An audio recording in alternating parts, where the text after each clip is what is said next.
ବ୍ରହ୍ମା କହିଲେ, ବ୍ରାହ୍ମଣ ଦେବଶ୍ରେଷ୍ଠ, ତୁମେ ସର୍ବଦା ସମଗ୍ର ଜଗତର ଉପକାରରତ ରହିଥାଅ। ଲୋକଙ୍କ ହିତ କାମନାରେ ବହୁତ ଭଲ ପ୍ରଶ୍ନ ପଚାରିଲ। ମୁଁ ସେହି ଅନାମୟ ଶିବ ତତ୍ତ୍ୱ ତୁମ ଆଗରେ ବର୍ଣ୍ଣନା କରିବି, ଯାହା ଶ୍ରବଣ କଲେ ଲୋକଙ୍କର ସମସ୍ତ ପାପ ନଷ୍ଟ ହୋଇଯିବ। ଶିବ ତତ୍ତ୍ୱର ସ୍ୱରୂପ ଅତି ଉତ୍କୃଷ୍ଟ ଓ ଅଦ୍ଭୁତ। ଯେତେବେଳେ ସମଗ୍ର ଚରାଚର ଜଗତ ନଷ୍ଟ ହୋଇଯାଇଥିଲା, ସେତେବେଳେ କେବଳ ଅନ୍ଧକାର ସର୍ବତ୍ର ବ୍ୟାପୀ ରହିଥିଲା।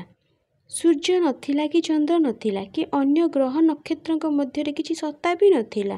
ନା ଥିଲା ଦିନ, ନା ଥିଲା ରାତି। ପୃଥିବୀ, ଅଗ୍ନି, ବାୟୁ, ଜଳ କାହାରି ବି ସତ୍ତା ନଥିଲା। ପ୍ରଧାନ ତତ୍ତ୍ୱ ରହିତ ଶୂନ୍ୟ ମାତ୍ର ଶେଷ ଥିଲା। ଅନ୍ୟ କୌଣସି ତେଜର ଉପଲବ୍ଧି ବି ହେଉନଥିଲା।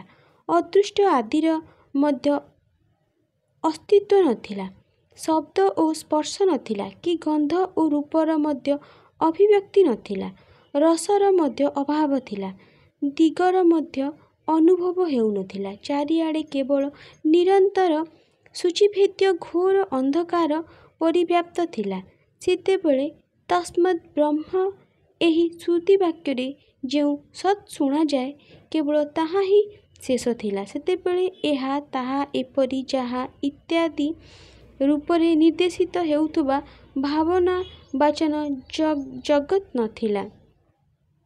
ସେତେବେଳେ ଏକମାତ୍ର ସତ୍ ହିଁ ଶେଷ ଥିଲା, ଯାହାକୁ ଯୋଗୀଜନ ନିଜ ହୃଦୟାକାଶ ଭିତରେ ନିରନ୍ତର ରଖିଥାନ୍ତି। ସେହି ସତ୍ ତତ୍ତ୍ୱ ମନର ବିଷୟ ନୁହେଁ, କାରଣ ମଧ୍ୟ ସେଠାକାରେ ପ୍ରବେଶ ନାହିଁ। ତାହାର ନାମ, ରୂପ, ରଙ୍ଗ ଶୂନ୍ୟ। ତାହା ନା ସ୍ଥୂଳ ନା ସୂକ୍ଷ୍ମ, ନା ହ୍ରସ୍ୱ ନା ଦୀର୍ଘ, ନା ଲଘୁ ନା ଗୁରୁ। ସେଥିରେ ନା ବୃଦ୍ଧି ହୁଏ ନା ହ୍ରାସ। ଶ୍ରୁତି ମଧ୍ୟ ତା ବିଷୟରେ ଚକିତ ହୋଇ ଅସ୍ତି ଏତିକି ମାତ୍ର କହିଥାନ୍ତି, ଅର୍ଥାତ୍ ତାହାର ସତ୍ତା ମାତ୍ର ହିଁ ନିରୂପଣ କରିପାରିଥାନ୍ତି।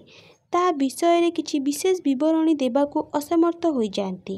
ତାହା ସତ୍ୟ, ଜ୍ଞାନରୂପକ, ଅନନ୍ତ, ପରମାନନ୍ଦମୟ, ପରମ ଜ୍ୟୋତିସ୍ୱରୂପ, ଅପ୍ରମେୟ, ଆଧାରରହିତ, ନିର୍ବିକାର, ନିରାକାର, ନିର୍ଗୁଣ, ଯୋଗୀଗମ୍ୟ, ସର୍ବବ୍ୟାପୀ, ସବୁରି ଏକମାତ୍ର କାରଣ, ନିର୍ବିକଳ୍ପ, ନିରାରମ୍ଭ, ମାୟାଶୂନ୍ୟ, ଉପଦ୍ରବରହିତ, ଅଦ୍ୱିତୀୟ, ଅନାଦି, ଅନନ୍ତ, ସଂକୋଚ, ବିକାଶରହିତ ତଥା ଚିନ୍ମୟ ଅଟେ। ଯେଉଁ ପରଂବ୍ରହ୍ମ ବିଷୟରେ ଜ୍ଞାନ ଓ ଅଜ୍ଞାନପୂର୍ଣ୍ଣ ଭକ୍ତିଦ୍ୱାରା ଏପରି ବିକଳ୍ପ କରାଯାଏ, ତାହା କିଛି କାଳ ପରେ ସୃଷ୍ଟି ସମୟ ଆସିବାକୁ ଦ୍ୱିତୀୟ ହେବାର ଇଚ୍ଛା ପ୍ରକାଶ କଲା। ତା ଭିତରେ ଏକରୁ ଅନେକ ହେବାର ସଂକଳ୍ପ ଉଦିତ ହେଲା। ସେତେବେଳେ ସେହି ନିରାକାର ପରମାତ୍ମା ନିଜର ଲୀଳାଶକ୍ତିରେ ନିଜ ପାଇଁ ମୂର୍ତ୍ତିର କଳ୍ପନା କଲା। ସେହି ମୂର୍ତ୍ତି ଥିଲା ସମସ୍ତ ଐଶ୍ୱର୍ଯ୍ୟ ଗୁଣର ସମ୍ପନ୍ନ, ସର୍ବଜ୍ଞାନମୟ, ଶୁଭସ୍ୱରୂପ, ସର୍ବବ୍ୟାପୀ, ସର୍ବରୂପୀ, ସର୍ବଦର୍ଶୀ, ସର୍ବକାରୀ, ସମସ୍ତଙ୍କର ଏକମାତ୍ର ବନ୍ଦନୀୟ, ସର୍ବଦା ସର୍ବପ୍ରଦାୟକ ଓ ସମସ୍ତ ସଂସ୍କୃତିର କେନ୍ଦ୍ର। ଏପରି ଶୁଦ୍ଧରୂପୀ ଈଶ୍ୱର ମୂର୍ତ୍ତିର କଳ୍ପନା କରି ସେହି ଅଦ୍ୱିତୀୟ, ଅନାଦି, ଅନନ୍ତ, ସର୍ବପ୍ରକାଶକ, ଚିନ୍ମୟ, ସର୍ବବ୍ୟାପୀ, ଅବିନାଶୀ ପରଂବ୍ରହ୍ମ ଅନ୍ତର୍ହିତ ହୋଇଗଲେ। ମୂର୍ତ୍ତି ରହିତ ପରଂବ୍ରହ୍ମର ମୂର୍ତ୍ତି ହିଁ ଭଗବାନ ସଦାଶିବ। ଅର୍ବାଚୀନ ଓ ପ୍ରାଚୀନ ବିଦ୍ୱାନ୍ ତାହା ହିଁ ଈଶ୍ୱର କହିଥାନ୍ତି। ସେତେବେଳେ ଏକାକୀ ସ୍ୱେଚ୍ଛାନୁସାରେ ବିହାର କରୁଥିବା ସେହି ସଦାଶିବ ନିଜ ବିଗ୍ରହରୁ ତାଙ୍କ ସ୍ୱରୂପଭୂତା ଶକ୍ତିଙ୍କୁ ସୃଷ୍ଟି କଲେ, ଯେ କି କଦାପି ତାଙ୍କଠାରୁ ଭିନ୍ନ ହୁଅନ୍ତି ନାହିଁ। ସେହି ପରାଶକ୍ତିକୁ ପ୍ରଧାନ ପ୍ରକୃତି, ଗୁଣାବତୀ, ମାୟା, ବୁଦ୍ଧିତତ୍ତ୍ୱର ଜନନୀ ଓ ବିକାରରହିତ କୁହାଯାଏ। ସେହି ଶକ୍ତି ହେଉଛି ଅମ୍ବିକା। ତାଙ୍କ ପ୍ରକୃତି ସର୍ବେଶ୍ୱରୀ, ତ୍ରିଦେବଜନନୀ, ନିତ୍ୟା ଓ ମୂଳ କାରଣ ମଧ୍ୟ କୁହାଯାଏ। ସଦାଶିବଙ୍କଠାରୁ ପ୍ରକଟିତା ସେହି ଶକ୍ତିଙ୍କର 8ଟି ଭୁଜ ରହିଛି। ସେହି ଶୁଭଲକ୍ଷଣା ଦେବୀଙ୍କ ମୁଖର ଶୋଭା ବିଚିତ୍ର। ସେ ଏକା ହିଁ ନିଜ ମୁଖମଣ୍ଡଳରେ ସଦା ସହସ୍ର ଚନ୍ଦନର କାନ୍ତି ଧାରଣ କରିଥାନ୍ତି। ନାନା ପ୍ରକାର ଆଭୂଷଣ ତାଙ୍କ ଶ୍ରୀଅଙ୍ଗରେ ଶୋଭାବର୍ଦ୍ଧନ କରନ୍ତି। ସେ ନାନା ପ୍ରକାର ଗତିସମ୍ପନ୍ନା ଓ ନାନା ଅସ୍ତ୍ରଶସ୍ତ୍ରରେ ସୁଭୂଷିତ। ତାଙ୍କର ନେତ୍ର ପ୍ରସ୍ଫୁଟିତ ପଦ୍ମତୁଲ୍ୟ ତେଜ ଅଚିନ୍ତ୍ୟ। ସିଏ ହେଉଛନ୍ତି ସବୁରି ଯୋନି ଓ ସଦା ଉତ୍ତମଶାଳୀ। ଏକାକୀନ ହୋଇ ମୃତ୍ୟୁ ସେହି ମାୟା ସଂଯୋଗବଶତଃ ଅନେକ ହୋଇଯାଆନ୍ତି। ସଦାଶିବଙ୍କୁ ହିଁ ପରମ ପୁରୁଷ, ଈଶ୍ୱର, ଶିବ, ଶମ୍ଭୁ ଓ ମହେଶ୍ୱର କୁହାଯାଏ। ସେ ତାଙ୍କ ମସ୍ତକ ଉପରେ ଆକାଶଗଙ୍ଗାକୁ ଧାରଣ କରିଛନ୍ତି। ତାଙ୍କ ଭାଲ ଦେଶରେ ଚନ୍ଦ୍ର ଶୋଭା ପାଏ। ତାଙ୍କର ଅଛି 5 ମୁଖ ଓ ପ୍ରତ୍ୟେକ ମୁଖରେ ତିନୋଟି ଲେଖାଏଁ ନେତ୍ର। ତାଙ୍କର ଚିତ୍ତ ସଦା ପ୍ରସନ୍ନ ରହିଥାଏ। ସେ ଦଶଭୁଜ ଯୁକ୍ତ ଓ ତ୍ରିଶୂଳଧାରୀ। ତାଙ୍କର ଅଙ୍ଗର ପ୍ରଭା କର୍ପୂର ତୁଲ୍ୟ ଗୌର। ସେ ତାଙ୍କ ସର୍ବାଙ୍ଗରେ ଭସ୍ମ ବୋଳି ହୋଇଥାନ୍ତି। ସେହି କାଳରୂପୀ ବ୍ରହ୍ମ ଏକାଦୀ ଶିବଙ୍କ ସହିତ ଶିବଲୋକ ନାମରେ ଗୋଟିଏ ଉତ୍ତମ କ୍ଷେତ୍ର ନିର୍ମାଣ କରିଥିଲେ, ଯାହାକୁ କାଶୀ କହନ୍ତି। ତାହା ପରମ ନିର୍ବାଣ ଓ ମୋକ୍ଷର ଧାମ ଏବଂ ସବୁରି ଉପରେ ବିରାଜମାନ।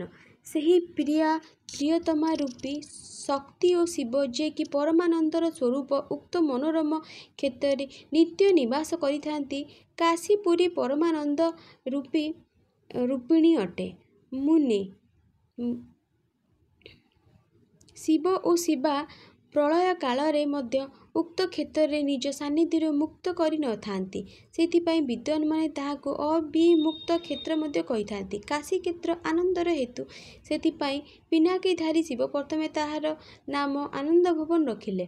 ପରବର୍ତ୍ତୀ କାଳରେ ତାହା ଅବିମୁକ୍ତ କ୍ଷେତ୍ର ନାମରେ ପ୍ରସିଦ୍ଧ ହେଲା।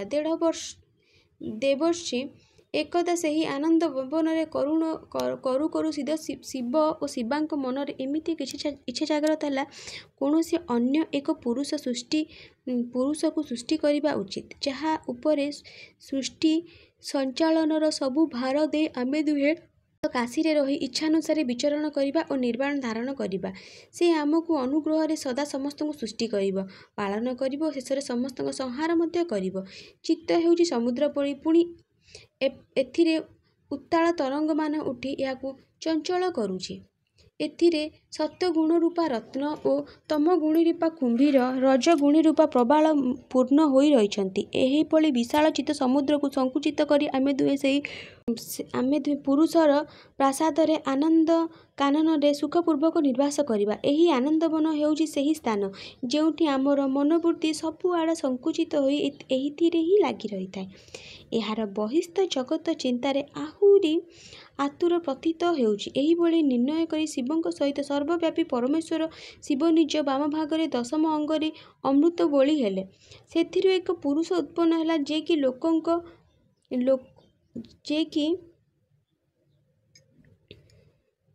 ତ୍ରିଲୋକରେ ସବୁଠାରୁ ସୁନ୍ଦର ଥିଲା। ସେ ଶାନ୍ତ ଥିଲା, ତାହାଠାରୁ ସତ୍ୱଗୁଣର ଅଧ୍ୟକ୍ଷ ଥିଲା। ତାହା ସେ ଗମ୍ଭୀରାତରେ ଅଗାଧ ସାଗର ଓ କ୍ଷମାସାଗର ଯୁକ୍ତ ଥିଲା। ମୁନେ ତା ନିମନ୍ତେ ଖୋଜିଲେ ମଧ୍ୟ କୌଣସି ପ୍ରକାରର ଉପମା ମିଳୁନଥିଲା। ତାର କାନ୍ତି ଥିଲା ନୀଳମଣି ତୁଲ୍ୟ ଶ୍ୟାମଳ, ଅଙ୍ଗ ଅଙ୍ଗରେ ଥିଲା ଦିବ୍ୟ ଶୋଭା ଓ ନେତ୍ର ଥିଲା ଉନ୍ମୋଳିତ ପଦ୍ମତୁଲ୍ୟ। ଶ୍ରୀଅଙ୍ଗ ଶୋଭା ପାଉଥିଲା ପାଟ ପୀତାମ୍ବରୀ। ସେହି ଅପରାଜେୟ ବୀରପୁରୁଷ ବଳିଷ୍ଠ ଭୁଜଦଣ୍ଡରେ ଶୋଭିତ। କହିଲା, ସ୍ୱାମିନ୍! ମୋର ନାମ ରଖନ୍ତୁ ଓ କାର୍ଯ୍ୟ ମଧ୍ୟ ନିର୍ଦ୍ଧାରିତ କରନ୍ତୁ। ମୋ କଥା ଶୁଣି ଶିବ ଶୀତ ହାସ୍ୟପୂର୍ବକ ମେଘାଗ୍ନିର ଶବ୍ଦରେ କହିଲେ। ଶିବ କହିଲେ, ବତ୍ସ! ବ୍ୟାପକ ହୋଇଥିବାରୁ ତୁମର ନାମ ବିଷ୍ଣୁ ହେବ। ଏହା ବ୍ୟତୀତ ଆହୁରି ବହୁତ ନାମ ହେବ, ଯାହାକି ଭକ୍ତଙ୍କ ପାଇଁ ସୁଖଦାୟ ହେବ। ତୁମେ ସୁସ୍ଥିର ଭାବରେ ତପସ୍ୟା କର, କାରଣ ତାହା ହିଁ ସମସ୍ତ କାର୍ଯ୍ୟର ସାଧନ। ଶିବ ଶ୍ୱାସ ମାର୍ଗରେ ଶ୍ରୀ ବିଷ୍ଣୁଙ୍କ ବେଦର ଜ୍ଞାନ ପ୍ରଦାନ କଲେ। ତାପରେ ନିଜ ମହିମାରୁ କଦାପି ଚ୍ୟୁତ ନ ହେଉଥିବା ଶ୍ରୀହରି ଭଗବାନ ଶିବଙ୍କୁ ପ୍ରଣାମ କରି ଘୋର ତପସ୍ୟା କଲେ ଏବଂ ପରମେଶ୍ୱର ଶିବ ଓ ଶକ୍ତି ପ୍ରାସାଦ୍ୟଗଣଙ୍କ ସହିତ ସେଠାରୁ ଅଦୃଶ୍ୟ ହୋଇଗଲେ। ଭଗବାନ ବିଷ୍ଣୁ ଦୀର୍ଘକାଳ ପର୍ଯ୍ୟନ୍ତ ସେଠାରେ କଠୋର ତପସ୍ୟାରେ ଲୀନ ରହିଲେ। ତପସ୍ୟାର ପରିଶ୍ରମରେ ବିଷ୍ଣୁଙ୍କ ଶରୀରରୁ ନାନା ପ୍ରକାର ଜଳଧାରା ନିର୍ଗତ ହେଲା, ସମଗ୍ର ଆକାଶରେ ବ୍ୟାପୀ ହୋଇଗଲା। ଏସବୁ ଶିବଙ୍କ ମାୟାରୁ ହିଁ ଘଟିଥିଲା। ମହାମୁନି! ସେହି ବ୍ରହ୍ମରୂପୀ ଜଳ ହିଁ ସ୍ପର୍ଶ ମାତ୍ରକେ ସର୍ବ ପାପହାରୀ ବୋଲି ସିଦ୍ଧ ହେଲା। ସେତିକିବେଳେ ସମସ୍ତେ ତପସ୍ୟା ହେତୁ କ୍ଳାନ୍ତ ହୋଇପଡ଼ିଥିବା ବିଷ୍ଣୁ ସ୍ୱୟଂ ଜଳ ରେ ଶୟନ କଲେ। ସେହି ଦୀର୍ଘକାଳ ପର୍ଯ୍ୟନ୍ତ ସେଥିରେ ଆନନ୍ଦରେ ରହିଲେ। ନାରୀ ବା ଜଳରେ ଶୟନ କରୁଥିବା ତାଙ୍କର ନାମ ନାରାୟଣ ହେଲା। ସେତେବେଳେ ସେହି ପରମ ପୁରୁଷ ନାରାୟଣଙ୍କୁ ଛାଡ଼ି